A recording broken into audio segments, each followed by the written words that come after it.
Hi friends, welcome to my channel. இன்றைக்கி நம்ம சேனலில் பார்க்க போகிறது கோகுலாஷ்டமி ஸ்பெஷலான அவல் இனிப்பு லட்டு தாங்க.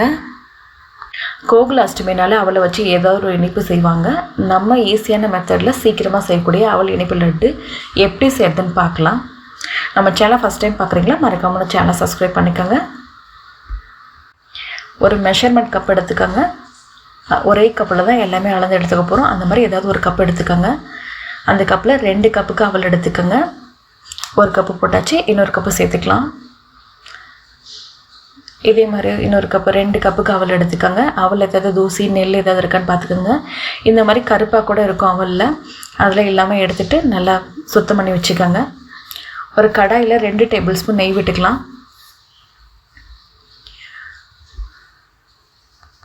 இப்போ இது கூடவே 10 உடைச்ச முந்திரி சேர்த்துக்கலாம். இதுக்கப்புறமா ஒரு 10 திராட்சை சேர்த்துக்கலாம். உங்கள் குழந்தைங்களுக்கு என்ன நட்ஸு பிடிக்குமோ அந்த மாதிரி நட்ஸை போட்டு நீங்கள் செஞ்சு கொடுங்க. இப்போ முந்திரி திராட்சையும் நல்லா கோல்டன் ப்ரௌனில் வர மாதிரி நல்லா வறுத்துக்கலாம். திராட்சை நல்லா உப்பி வர மாதிரி பார்த்து வறுத்துக்குங்க. இப்போ இது ரெண்டுமே நல்லா வறுபட்டுருச்சு. பார்த்திங்களா, இந்த மாதிரி நல்லா கோல்டன் கலராக வந்துருச்சு. இந்த ஸ்டேஜில் ஒரு தட்டுக்கு மாற்றிக்கலாம். ஒரு கப்பில் மாற்றி வச்சுக்கோங்க. இது நம்ம கடைசியாக தான் சேர்க்க போகிறோம், அதனால் இப்போவே தனியாக எடுத்து வச்சுக்கோங்க. இதே கடாயில் நெய் எதுவும் சேர்க்க வேணாம். நம்ம எடுத்து வச்சுருக்க 2 மெஷர்மெண்ட் கப்பில் 2 எடுத்து வச்சுருக்க அவல் வந்து இது கூட சேர்த்துக்கலாம்.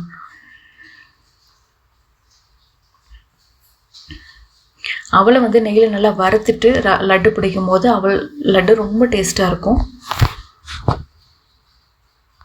அவளை வந்து 2 நிமிஷத்துக்கு அடுப்பை லோ ஃப்ளேமில் வச்சு நல்லா வறுத்து விடுங்க. நெய் சேர்த்துக்கிறதுனால லைட்டாக கொஞ்சம் கலர் மாற ஆரம்பிக்கும். இந்த மாதிரி நல்லா உதிரியாக வரும்.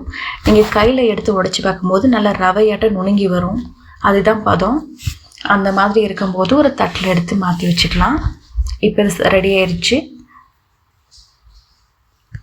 இப்போ ஒரு தட்டுக்கு மாற்றிக்கலாம். அதே பேனில் நம்ம அவல் எடுத்துள்ள மெஷர்மெண்ட் கப்பு, அதே கப்பில் 3/4 கப்புக்கு வந்து பொட்டுக்கடலை சேர்த்துருக்கேன். நீங்கள் பொட்டுக்கடலைக்கு பதிலாக நீங்கள் வேர்க்கடலை எதாவது கூட சேர்த்துக்கலாம். வேர்க்கடலை சேர்க்கும் போது நல்லா வறுத்துட்டு தோல் நீக்கிட்டு அந்த கடலையை சேர்த்துக்கோங்க. அதில் செய்கிறதும் லட்டு ரொம்ப டேஸ்ட்டாக இருக்கும். இப்போதைக்கு பொட்டுக்கடலை தான் இருக்குது, நான் அதில் தான் செய்கிறேன். பொட்டுக்கடலை நல்லா 2 நிமிஷம் நல்லா வறுத்து விடுங்க. ரொம்பலாம் வறுக்க வேணாம். நல்லா சூடேறி ஒரு 2 நிமிஷம் வறுபட்டாலே போதும். இப்போ நல்லா வறுபட்டுருச்சு. இப்போ வந்து ஒரு நல்ல அகலமான தட்டுக்கு இதை மாற்றிக்கலாம். இதை மாற்றி அப்படி ஓரமாக வச்சிடலாம். ஆறிட்டு இருக்கட்டும். இப்போ ஒரு மிக்ஸி ஜார் எடுத்துக்கோங்க. ஈரம் இல்லாமல் நல்லா துணியில் நல்லா துடைச்சி எடுத்துக்கோங்க. இப்போ வறுத்து வச்சுருக்க அவலை ஃபஸ்ட்டு சேர்த்து 2 கப் அவலை சேர்த்துட்டு நல்லா பொடிச்சு எடுத்துக்கலாம். பாருங்கள், நல்லா பொடிச்சு வந்துருச்சு. கையில் எடுத்து பார்த்தீங்கன்னா உங்களுக்கு நறுநறுப்பு தெரியும்.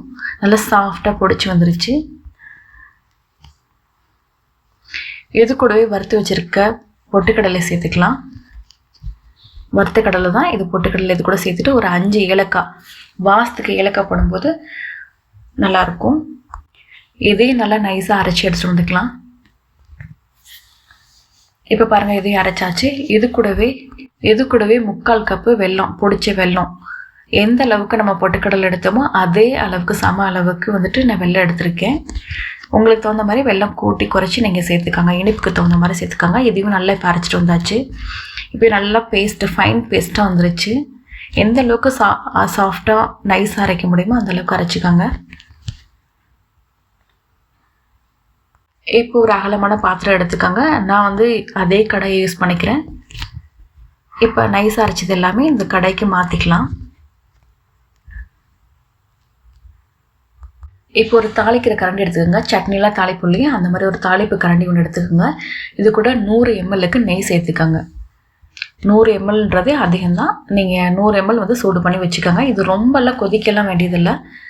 இந்த நெய் நல்லா உருகி நல்லா சூடாக இருந்தாலே போதும்.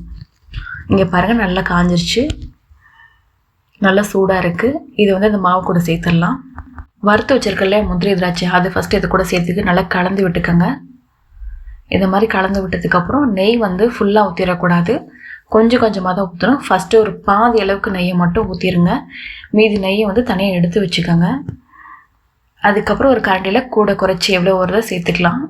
எனக்கு வந்து இதுக்கு வந்து ஒரு 80 ml நெய் மட்டும் தான் தேவைப்பட்டுச்சு. இப்போ இது நல்லா கலந்து விட்டுக்கோங்க.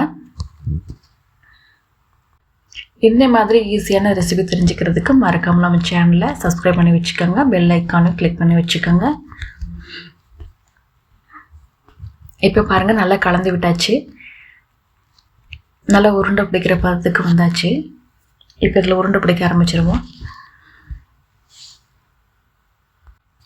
நல்லா கலந்து விட்டுட்டு இப்போ உருண்டை பிடிக்க ஆரம்பிங்க. பாருங்கள் நல்லா உருட்டியாச்சு.